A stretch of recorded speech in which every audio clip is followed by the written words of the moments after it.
Welcome back to another Q&A this week. Hope you all are well. I appreciate the questions. Make sure to drop them down below for next week's Q&A, all right? But the first question is, if you compared someone that always trained to failure to someone that always trained with 3 reps in reserve, would you expect a difference in hypertrophy after 5 years?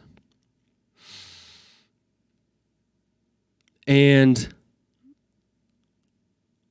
I really don't think so.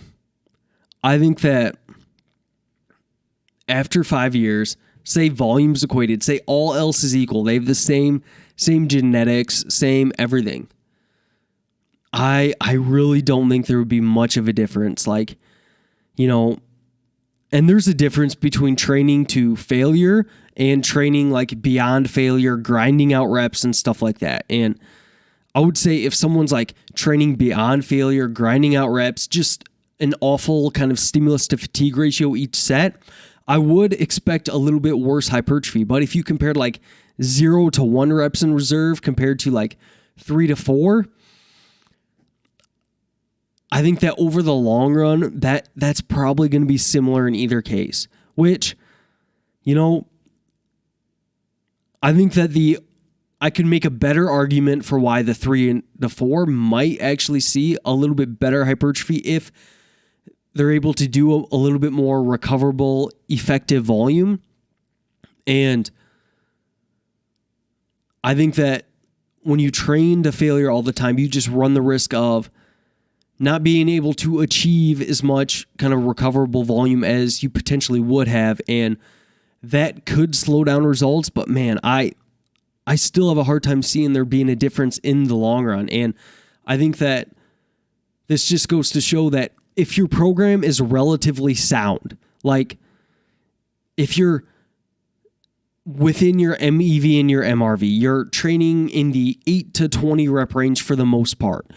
If you are pushing sets fairly hard, like somewhere between 0 to 4 reps in reserve, if you're trying to get progressively stronger over time, if you're eating enough protein, eating enough food to gain or lose weight at the rate you want, if you're hitting those things, I almost think that everything else kind of washes out over the long run. And the main determinant after those things is probably genetics in the long run. Now, that doesn't mean that some more advanced strategies can't help, like supplementation and progressively increasing volume across the mesocycle and stuff like that, because I definitely think it can help. But man, if you have those big rocks taken care of, okay, most sets are between 0 to 4 reps in reserve. I'm adjusting my program so my volume is in between my MEV and my MRV each week. And I'm hitting a muscle a couple times a week, and I'm eating enough protein, gaining weight at the rate I want. I have a hard time seeing a difference in the long run between some of those details. All right. So hope that answers your question there. I appreciate the question. I like the long-term perspective of it. Next question. Common traits of successful clients. So I would probably define successful clients as clients that are able to kind of get the results they want. And this is going to sound kind of weird, but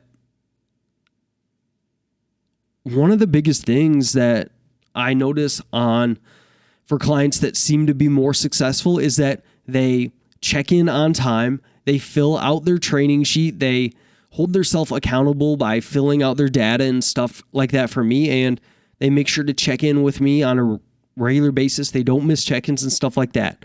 Like, that shouldn't have a big difference on results, but it seems as though that accountability aspect of checking in with someone, showing someone else your data, having regular photos, measurements, stuff like that, man, the clients that are on top of that seem to do really well. Now, there's probably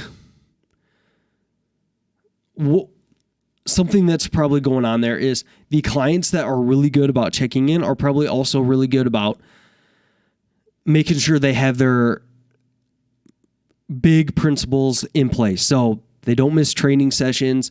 They eat enough protein. They are good on their calories 80% of the time, and they do a good job with things. And I also think that a common trait with clients is ones that don't just say, well, screw it. And what I mean by that is everybody slips up. Like, we're all humans, and we all are driven by our emotions and that little lizard brain that we got in there. And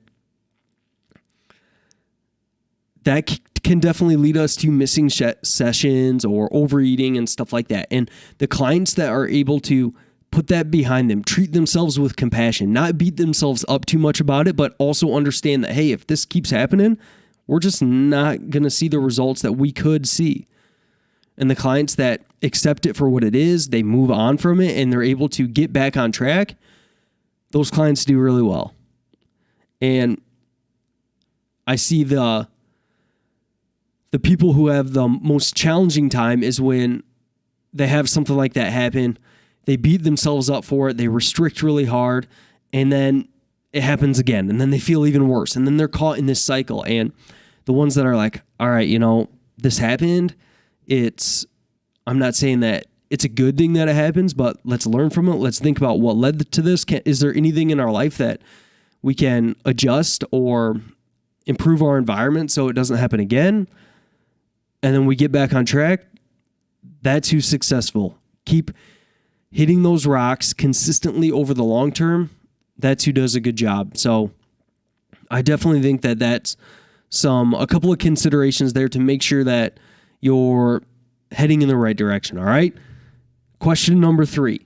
Do you think people who were previously overweight are more likely to gain fat while going through a massing phase? And I think theoretically, it would definitely make a lot of sense. Practically, it hasn't been the case for me in every situation to where I've noticed this. But I say theoretically, it would probably make sense because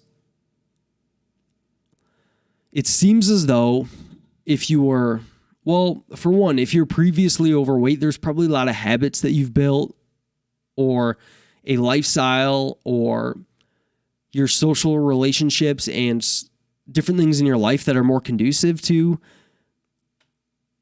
adding some weight. And that probably plays a big role in gaining a little bit more weight. And previously overweight people probably aren't ones with a super adaptive metabolism. So if we go through a gaining phase, we might have to be a little bit more conservative because they're not really going to become super fidgety to where we're going to run their calories up to 5,000 calories and they're just going to burn a lot off with an eat. So there's definitely that role. And I think also physiologically, once you've accumulated fat cells, so if you're overweight during adolescence, maybe you added some fat cells, and I think that there's a chance that those kind of fill out a little bit easier once you go through gaining phases. And my personal experience has been, so I was overweight in adolescence. And now, okay, so I don't want this to come across like this could become a self-fulfilling prophecy. If you think that you were overweight in the past and now you're gaining phases, you're going to be more susceptible to gaining fat, then you might just overeat a little bit more, and that might result in you confirming your previous beliefs. So I don't want to have that attitude happen, but in my experience, I've gone through very strict gaining phases in the past where I've gained kind of meticulously over time. And it still seems as though that first amount of weight I put on is kind of in those stubborn areas to where it feels like I might just have a little bit more kind of fat regain happen before I start getting into the groove of a gaining phase. So something I've noticed is that when I'm cutting on the way down, weights always look better than on the way up. So let's say I'm cutting from 190 pounds to 170 pounds. And I typically like to stay in that 170 to 190 range. And I will look better when I'm dieting down, when I hit like those upper 170s, than when I'm gaining back up, at least for a little bit. And then it seems like over time, if I still hang around in those upper 170s, it will start looking a little bit better. And theoretically, maybe I just put on a little bit of that fat first, and then, okay, I've kind of regained some of that fat. I'm feeling better, feeling healthier, performing better. And now some of that muscle might come a little bit later. But if people get kind of scared when they regain a little bit of that fat right away, they might think, well, shit, I look worse than what I did dieting down at this weight. I did something wrong. I got to cut again. And man, I say hang on to that gaining phase for a little bit longer. I think that it does work itself out a little bit there. Now, I've also had clients that they have a history of being overweight, and then we go through a gaining phase, and it doesn't seem like they see as much of that effect of, okay, well, you regain a little bit of fat first and then things come on. It seems like it comes on fairly evenly. So I don't think that it'll be automatically everyone's experience, but I do think that especially previously overweight people, you might have to regain a little bit of that fat. Now, it's not everything. Like, even though I was fairly overweight in adolescence and stuff like that, in my kind of peak gaining phases, I can still see at least kind of like a blurry 2-pack. All right. It's just not looking quite as good around my lower abdominals and around my back. All right. But I think that happens to a lot of people. So I'm not saying you're screwed or anything like that. Just something to be aware of when going through those gaining phase. Don't pull the trigger too soon on a cut. If you seem like you gained a little bit of fat coming out of that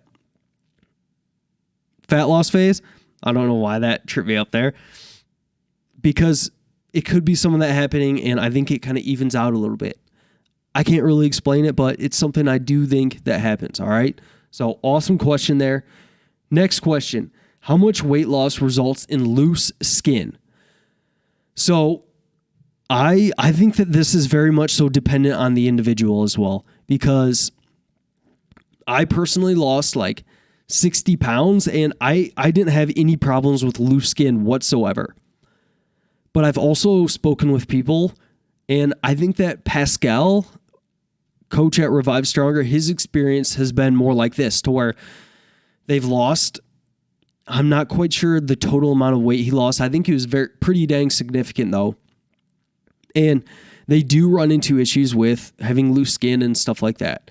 So I think it very much so depends on the individual. Maybe it depends on genetic differences in your skin and stuff like that. I really don't know. This is not a field that I feel like I have very much expertise on, although I'm not sure if I have like expertise in a ton of areas. Like, and I don't say that to say that I don't think that I know quite a bit about bodybuilding and stuff like that, because I think I know a relatively okay amount, but like there's so much shit to know. And when I consider all of the potential things that I could know about the body or about bodybuilding and stuff like that, I feel like I still know very little.